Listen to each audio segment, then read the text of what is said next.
En cette semaine de la Toussaint, nous allons nous intéresser ce soir à une initiative qui nous vient de Grande-Bretagne, l'utilisation des codes QR sur des pierres tombales. Ces codes permettent d'accéder à des documents liés aux défunts, photos, vidéos, souvenirs. Une société flamande lance ce concept en Belgique. C'est un reportage signé Sébastien Capet et Thomas de Cuper. Depuis le décès de son père en mars dernier, Gwen vient souvent se recueillir devant sa tombe.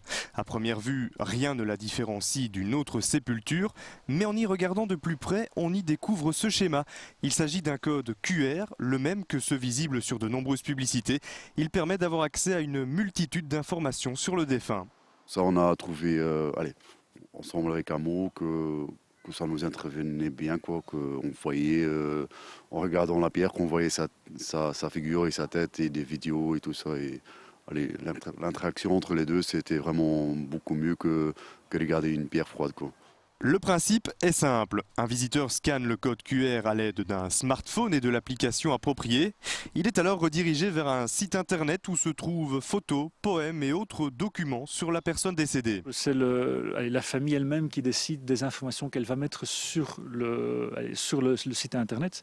Donc si ce n'est pas confidentiel pour elle, ce n'est pas confidentiel pour le reste du monde. Donc nous, on n'intervient pas dans cette partie-là. La société ne se charge que de l'infrastructure du site et de sa maintenance.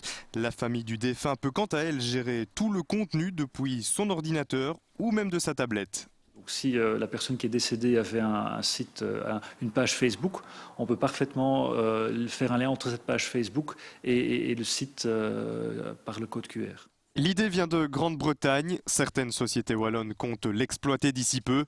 Comptez minimum 75 € pour obtenir cette vie virtuelle.